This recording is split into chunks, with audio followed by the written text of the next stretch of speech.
good evening. Here is my presentation. Beautiful lake. Actually, I'm here to talk about Pokemon. Who here knows what Pokemon is? Who's played Pokemon? I'm sure that more than zero. Yeah, okay. Some people have played Pokemon. For those who don't know, Pokemon is a video game for kids and adults like us. It's a great game. This character is one of the main characters, and at MemSQL, we love Pokemon. We like it. It's a great game. We actually theme a lot of our internal tools after Pokemon things. So there's a little known fact that at MemSQL, we actually employ the use of a Pokemon called PSYDUCK to help test our product. I don't think it falls under animal cruelty laws, but we'll see. So anyway, Pokemon evolution, or PSYDUCK evolution rather, a retrospective. So what is MemSQL? MemSQL is a product that my company produces. It's a database, lots of buzzwords, distributed, in-memory, fast, scalable. Really what you need to know about MemSQL right now is that MemSQL is extremely difficult to test. Some basic ideas about why it's difficult to test. We have over 10,000 unique tests, not to mention the amount of transforms that are applied on those tests, which may be triple or 100x the amount. Plus, we have millions of unique queries. These things make the system extremely difficult to deal with. Every day we're doing tens of thousands of unique tests are being run on our system. Another problem with running tests in our system, or called PSYDUCK, is highly variable test run times. A test might take anywhere from a second to an hour to run. So really, a common problem is how do you test something like that? You can't just necessarily throw it on any test platform. One more thing about MemSQL that's very difficult to test is our tests require gigabytes of RAM and multiple cores. So just think about the scale you have to sort of start thinking in order to test a platform like that. My name's Carl Sverre. I work at MemSQL. I'm a senior software engineer. And one of my responsibilities is maintaining and managing our testing infrastructure. It's a super fun system to work on, and I'm really excited to share our process of our history of building it and sort of where we are now with CoreOS at this talk. So, step one, when you're building a really hard project or like a complex system, what do you have to start with? I think a great place to start is picking an inspiring name. You probably already guessed by now, but we really like PSYDUCK. So we picked PSYDUCK. So that's the name of our testing infrastructure. Step two, you got to start somewhere. A lot of people in the crowd, I think, are part of startups. At startups, you learn to move fast, break things, as Facebook people would say. What this means is POCs. You need to start small and start with just something that works. And I think that's a very important thing to think about. At MemSQL, we really take this to heart. We start really small. The first version of PSYDUCK, actually the engineer in the photo is in the back of the room. He put together the first version of PSYDUCK on a couple of machines just to get something going, and it was great. It was fast, it did the job, it ran tests on multiple pieces of hardware, and that was what we needed at the time. But what are some of the upsides and downsides about such a sort of simple and small approach? It's small, 5 machines. You don't need to have like the most complex, crazy, well thought out infrastructure. It can be simple. So the upsides, of course, are basic. It got the job done. The downsides, though, is you have some problems. Every machine is custom. Okay, people who've dealt with ops infrastructure, I'm sure a lot of people in the crowd understand this. When you have to go and manually do work on a machine, you need to make that as automated as possible once you start scaling it. Okay, so that's a huge downside. It's every machine is custom. We had to go through and do manual deployment on different things. No test isolation. Tests literally ran back to back on single pieces of hardware. Test isolation was basically a cleanup script. I remember when I joined, a really great story that was told at MemSQL was that at one point someone decided to do network testing, and so they ran TCP kill in a test, but then they forgot to turn it off. TCP kill turns off TCP connections. It starts killing them drastically. Of course, after that, every other test started failing on those machines. So these type of things are going to happen if you don't have really reliable infrastructure and a really well thought out process. So basically, config issues, deploy nightmare. You get the idea. Small, but it worked, and that's really where a good place to start. So what's next? Where do you go from here? Startups, again, we all know that you need to scale. You need to pick on the things that are bad and make them better. So you got to evolve. Pokemon loves evolution. We don't like the evolution of PSYDUCK, so we just called PSYDUCK evolution PSYDUCK because that was way simpler. So here's the next step of our infrastructure. We moved up from a bedroom to a closet, complete with all the dust that comes with that. That's me in the second version of PSYDUCK, and I was super happy. I'm not sure why, because that was a nightmare. But so now we've scaled from 5 machines to 15 machines. Okay, so we've tripled our entire infrastructure. That's huge. That's crazy. And how do we do that? Obviously, at some point, we decided, wow, like this manual deployment to screen sessions was like a bad idea. So we decided to enlist the help of some services. So in the approximate year that it took to go from version 1 to version 2, maybe not quite a year, about half a year maybe, we used a couple different services. The first thing we did was we enabled the ability to scale onto Amazon. Anyone who's experienced with like Amazon knows that it's a great tool. It's really, really helpful. Once you have reliable and reproducible base images, you can push them up to Amazon and run your sort of infrastructure and scale it up and down. So we took advantage of that by enabling the ability for us to scale our testing infrastructure.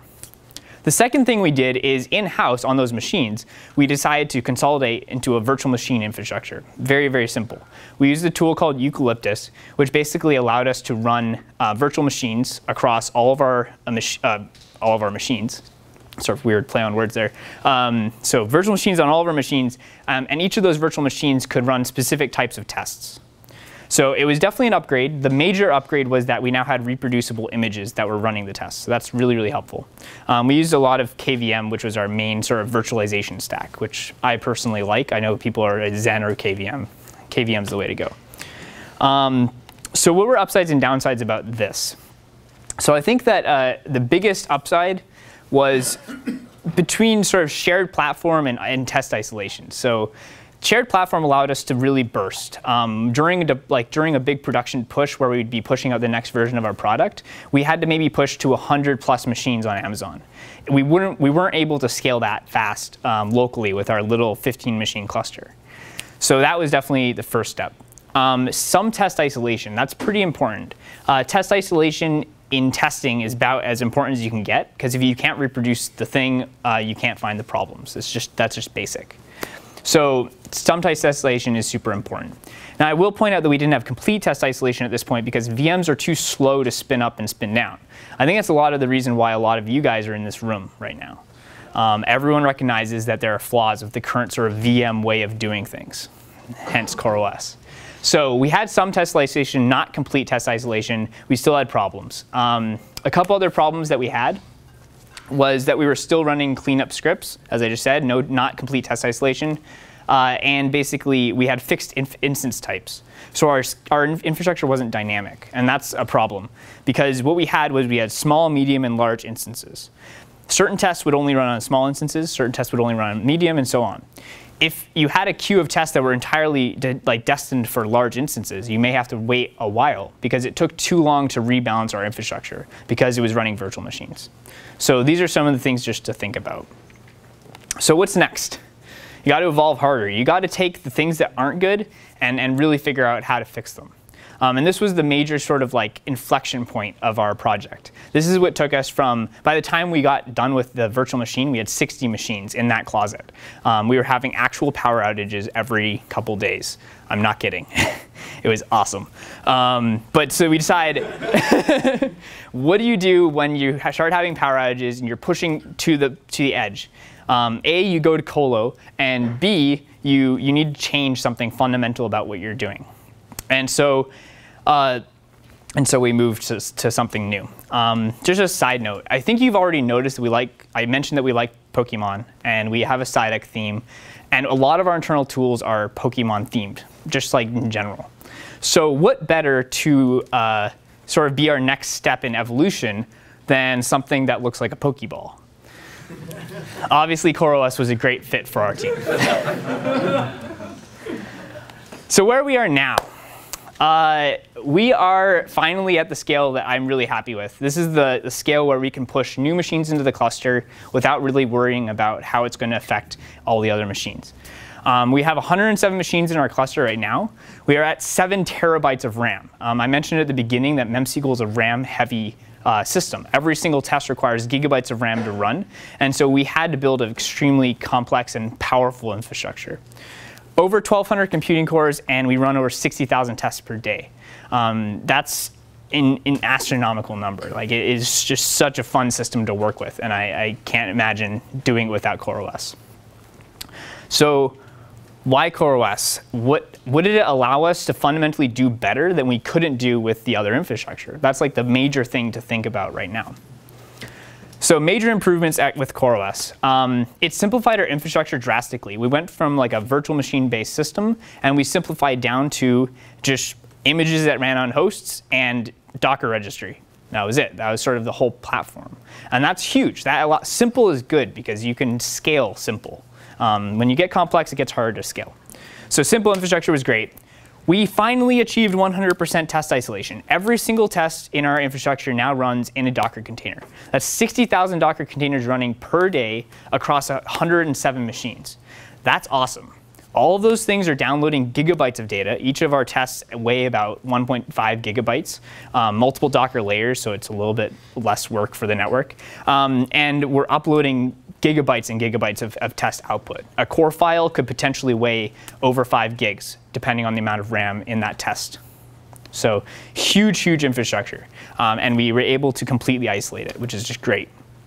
The next thing that was really great about this was distribution of tests. So I mentioned a little bit, we now can build tests as a Docker image, push that to our private registry, and then the test machines just pull from that private registry to deploy. And that's a great system. It's really, really simple. In order to handle the network load of 107 machines pulling, by the way, we actually ended up building a 40 gigabit backbone. It was super fun. Love it. Love that part of it. So yeah, so it was really fun piece of infrastructure. Finally, the last thing that was really helpful is dynamic resource allocation. Each of our CoreOS nodes has 64 gigs of RAM and 12 cores and about 2 T of disk. Okay? And so internally, we schedule tests to run on nodes to maximize the use of that entire amount of resources. Some tests need 1 core and a couple gigs. Some tests need 10 cores or 12 cores or 6 cores. Whatever they need, we can sort of dynamically allocate that on demand. I'll go into that a little bit more in a little bit. So what's next? All right, simple infrastructure. Just to break it down a little bit, this is a part that I think CoreOS does really well and enables, and something that I would love to talk to some of you about after if you have any questions about the technical specifics. So using CoreOS, we actually build our own PXE image. Okay, so we take the CoreOS alpha channel, which is the latest and greatest version of CoreOS. We use CPIO, which is a tool that allows you to sort of repackage their PXE image to dynamically include our own configuration into that image. Then we use PXE to distribute it to the network. So how PXE into DHCP works, for those of you who don't know, is when a machine boots up on our network, so one of our Dell R620s boots up on the network, it immediately sends a DHCP request to get an IP during boot, like during post.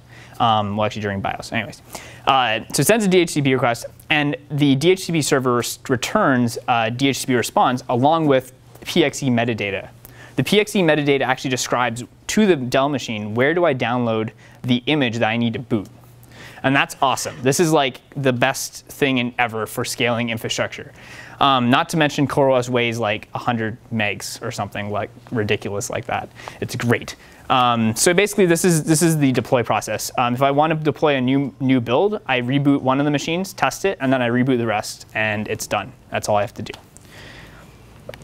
So again, autonomy of each of our images. We have CoreOS alpha, and then we basically rebuild it using CPIO to include the cloudconfig.yml. What is cloudconfig? Is anyone familiar with cloudconfig? Has anyone played with it? We have a couple people.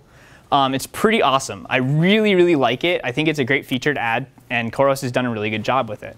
Cloudconfig, for people who don't know what it is basically a file you can write that defines a set of systemd base units. It defines some other configuration like host name and stuff like that, but it allows you to basically define what it is about your image that's different from all the other images. Why is your image special? The cloud config, the one that we use, is just about 1,000 lines of YML.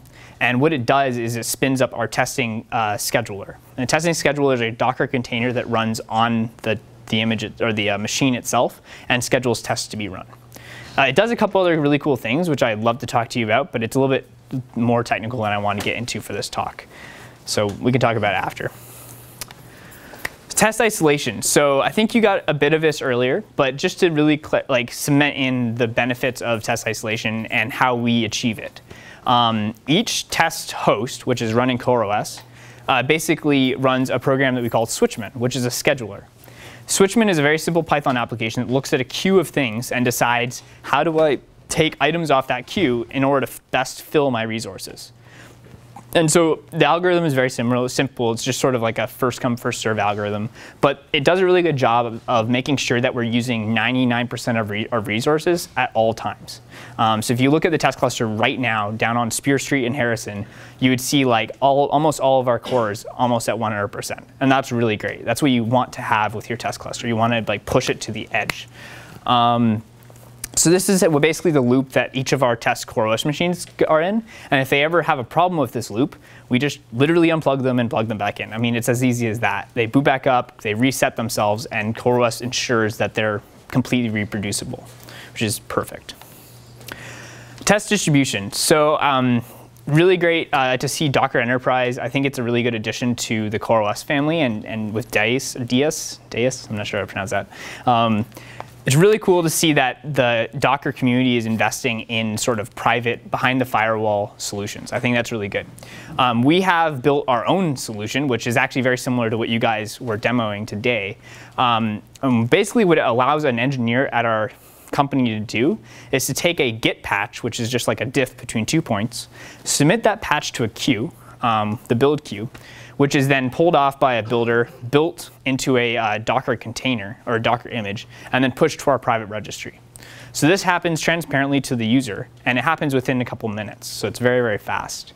The images that we upload to our private registry include 2 versions of MemSQL that are compiled. So we have a compiled app, so it's not like your regular Python web app. It's actually a legitimate C++ application. So that gets compiled in a debug and a release build. And then we basically wrap that in a Docker image and upload it to the registry. And it's ready to go. You can download it and run tests on your own machine if you want, or you can let the test cluster actually run the tests for you. And that's really what we focus on today. So what happens next? After it's in the private registry and in the queue, each test is dequeued by a CoreOS host. The tests are dequeued, run inside Docker containers, and then the output of the tests are automatically uploaded into our storage layer. So it's a really nice little loop, and the result is that the engineer is super happy because he submitted his test, and 10 minutes later he got his results. No matter if that test was 1 test, 1,000 tests, or potentially 10,000 tests. 10,000 tests don't take 10 minutes, unfortunately, but it's a rounding error. OK. So the last thing I want to just mention is resource allocation. I mentioned it a bunch with Switchman, but I think you guys all can visualize this, so it's probably not super useful. But basically, we're focused on getting as many tests on as many hosts as possible.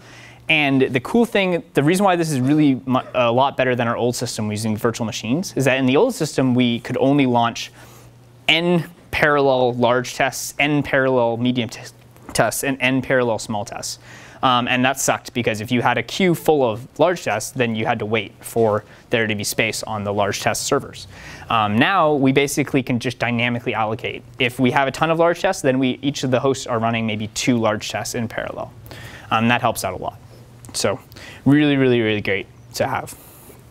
So why should you use CoreOS? So apart from all the things I just described, and just like a bit of a summary, CoreOS gives you a base infrastructure that is just amazing. I think a lot of really large companies like Google and Facebook and all these type of companies are going towards this platform where you have a small kernel that you ship out to your hosts, and that kernel is essentially responsible for booting your app or your test chain or whatever you have on your infrastructure. And that's a great approach. CoreOS has done all the hard work of packaging the kernel with a set of really useful utilities like Cloud Config and other sort of similar utilities, and combining into like a package and plus doing PXE for you.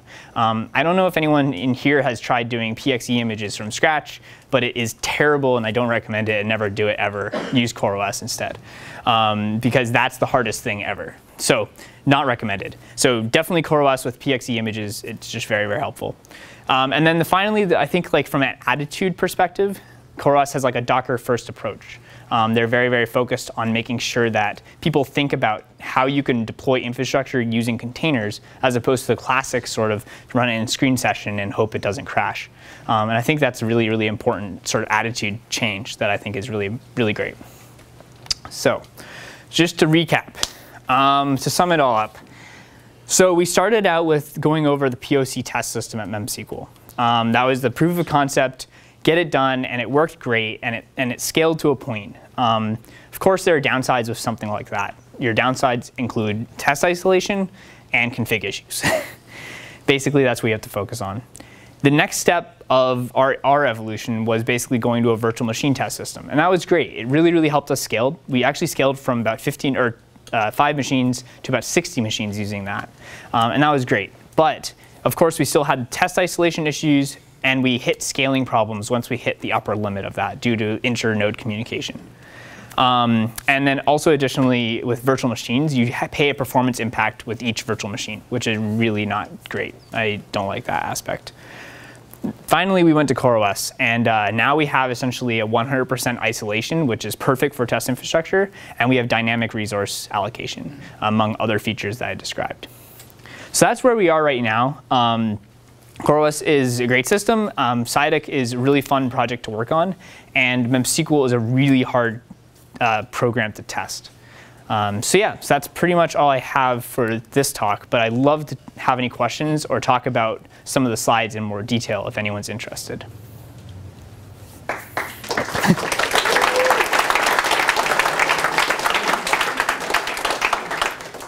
So would you say that this setup to create your own like setup, pre-configured CoreOS images is kind of your solution versus, is it similar to what Kubernetes is doing? Like just having a big kind of open compute cloud where you're not really differentiating machines and just run the appropriate number of containers?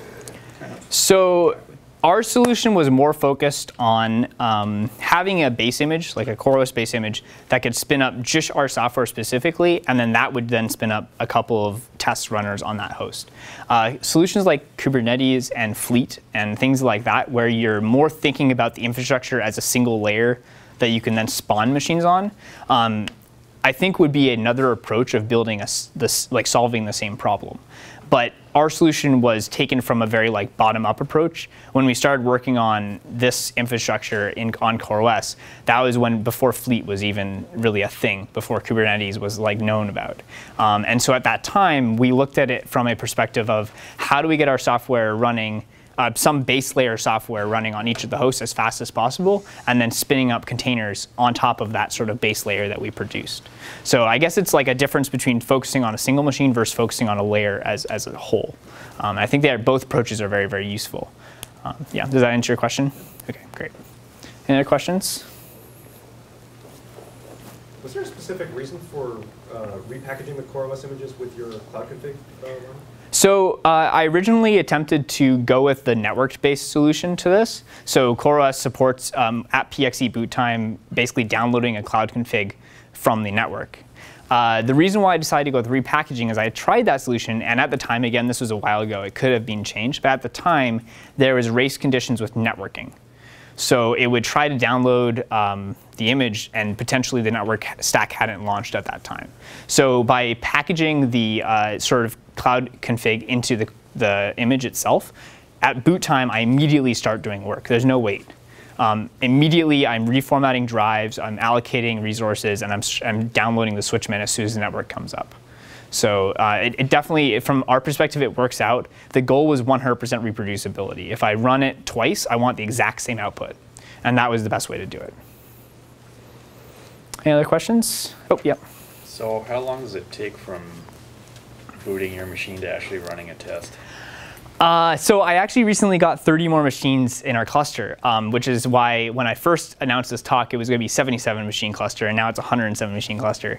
And so what that allowed, the CoreOS architecture that we have allowed us literally, as we were plugging the machines in, by the time we were done, the first ones had already started running tests.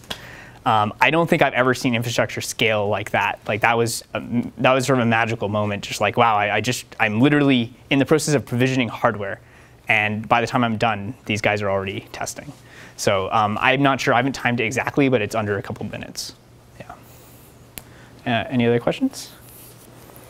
I'm quite new with Docker and CoreOS. I wonder, do you use any type of configuration management to provision your Docker containers?